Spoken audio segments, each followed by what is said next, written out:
खालिद बिन वलीद को दुनिया का सबसे ग्रेटेस्ट जनरल समझा जाता है। नेपोलियन, अलेक्जेंडर द ग्रेट और जूलियस सीजर जिंदगी में कभी ना कभी कोई ना कोई जंग जरूर हार चुके हैं, लेकिन खालिद बिन वलीद दुनिया के वाहिद जनरल जो अपनी पूरी जिंदगी में कोई भी जंग नहीं हारा। और ये सिर्फ मुसलमान नहीं बल्कि पूरी दुनिया मानती। और जंग के दौरान खालिद बिन वलीद की स्ट्रेटजीज और प्लानिंग को आज भी ऑक्सफोर्ड और हार्वर्ड जैसी यूनिवर्सिटीज में पढ़ाया जाता है। लेकिन खालिद बिन वलीद के जंगों में आखिर ऐसी क्या खास बात कि आज 1400 साल बाद भी पूरी दुनिया उन्हें याद करती। Let's find out. मुसलमानों के खलीफा अबू बकर रज़ियल्लाहु ताला अन्हु के हुक्म पर खालिद बिन वलीद ने द ग्रेट पर्शियन एम्पायर पर हमला कर दिया और सिर्फ 18,000 मुसलमानों के साथ 40,000 की पर्शियन फौज को बहुत आसानी से क्रश कर दिया। इस जीत के बाद मुसलमान पहली दफा अरब से बाहर निकलकर एक ग्लोबल पावर बनने की तरफ जाने लगे, क्योंकि अब मुसलमानों ने अरब से बाहर पर्शियन एम्पायर के बहुत इंपॉर्टेंट प्रोविंस कुवैत को फतह कर लिया था। जैसे ही ईरान के बादशाह को पता चला कि मुसलमानों ने उनकी फौज को बहुत आसानी से हरा दिया है, तो उन्होंने एक नई 40,000 की फौज खालिद बिन वलीद की तरफ रवाना की। लेकिन खालिद बिन वलीद ने कुवैत फतह करते ही डायरेक्टली अपने स्पाइस जासूसों को पूरे इलाके में फैला दिया था, ताकि हर खतरे का उन्हें पहले से पता चल जाए। ये स्पाइस हर तरफ फैल गए और बहुत दूर जाकर उन्होंने देखा कि पर्शियन एम्पायर की 40,000 की फौज बहुत तेजी से मुसलमानों की तरफ बढ़ रही है। तो खालिद बिन वलीद अपनी सारी फौज लेकर उसी फौज की तरफ कुवैत से बाहर उबुल्ला की तरफ जाने लगे। उबुल्ला कुवैत से बाहर एक इलाके में है जिसे आज के जमाने में इराक कहा जाता है। नाउ एक तरफ मुसलमानों की 17,000 की फौज खड़ी थी और दूसरी तरफ पर्शियन एम्पायर की 40,000 की फौज थी। पर्शियन जनरल सामने आया और खालिद बिन वलीद को चैलेंज किया, लेकिन मुसलमानों की फौज से एक आम सिपाही ने जाकर उसे खत्म कर दिया। अगेन एक बार फिर पर्शिया की फौज का जनरल जंग से पहले ही मारा गया, जिसके बाद दोनों फौजों ने एक दूसरे पर फुल फ्लैज हमला कर दिया और बहुत सख्त जंग शुरू हुई। लेकिन पर्शियन फौज बहुत ज्यादा होने की वजह से आहिस्ता आहिस्ता बहुत सारे मुसलमान शहीद होने लगे, जिसकी वजह से पहली बार खालिद बिन वलीद ने मजबूरन मुसलमानों को जंग से पीछे हटने का हुक्म दिया। और ऐसा लगने लगा कि मुसलमान फाइनली जंग छोड़कर भाग रहे हैं। ये देखकर पर्शियन फौज जीत की खुशी में बहुत तेजी से मुसलमानों का पीछा करने लगी। पर्शियन फौज मुसलमानों के पीछे इतनी तेजी से आई कि इनके फौज के दो लाइन्स एक दूसरे से बहुत दूर हो गए। And if you look close, मुसलमान बिल्कुल सीधी लाइन में पीछे नहीं आ रहे, बल्कि एक दूसरे से दूर जा रहे हैं।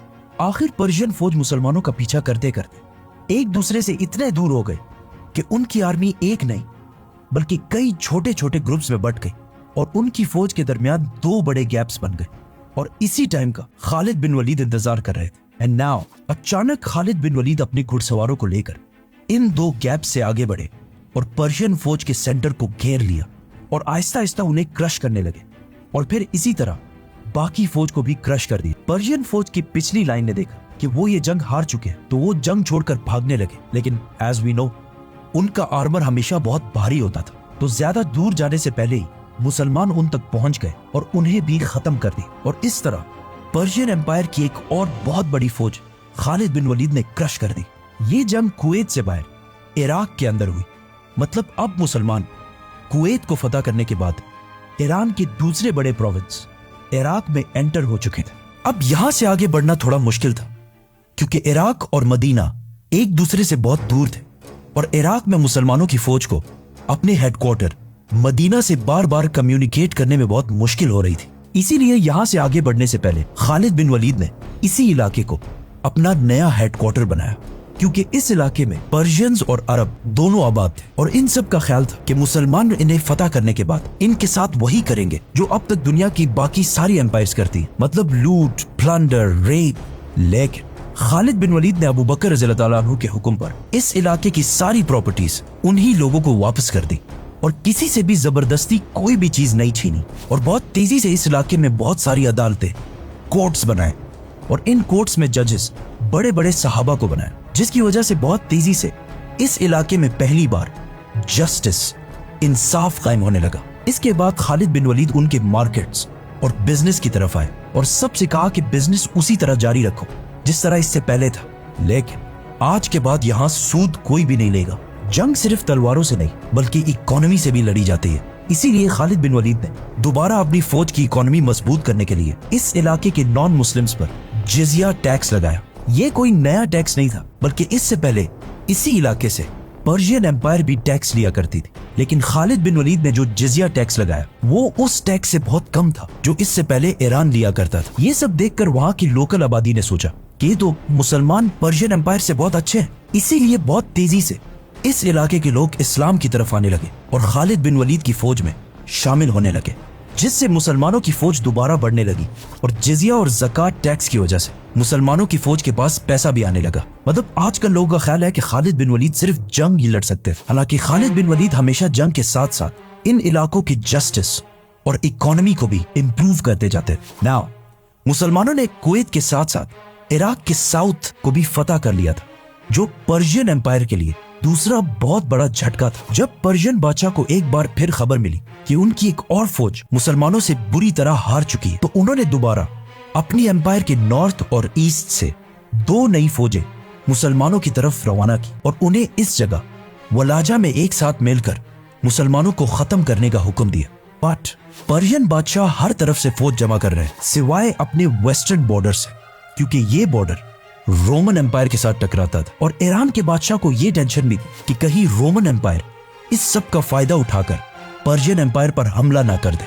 लेकिन रोमन एम्पायर ने कभी भी हमला नहीं किया, क्योंकि कुछ ही अरसे बाद मुसलमानों ने रोमन एम्पायर पर भी हमला कर दिया, जिसे हम इसी स्टोरी में एक्सप्लेन करेंगे। तो सब्सक्राइब। खालिद बिन वलीद ने जिन इलाकों को फतह किया उनमें से बहुत सारे लोगों ने इस्लाम कबूल कर लिया और अब वो सारे लोग मुसलमानों के लिए स्पाइज और जासूस बन चुके थे, जिसकी वजह से मुसलमानों की इंटेलिजेंस एजेंसी और भी ज्यादा स्ट्रॉन्ग होने लगी, क्योंकि ये नए मुसलमान ईरान को अरबों से बहुत ज्यादा अच्छी तरह समझते थे, जिसकी वजह से खालिद बिन वलीद तक ये खबर बहुत तेजी से पहुंची कि 2 बहुत बड़ी फौजें उनकी तरफ तेजी से बढ़ रही हैं। और खालिद बिन वलीद को इस बात का पता था कि अगर ये 2 फौजें एक जगह पर यूनाइट हो गई तो इन्हें हराना इम्पॉसिबल हो जाएगा। तो मुसलमानों ने इस सब को रोकने के लिए प्लानिंग शुरू कर दी।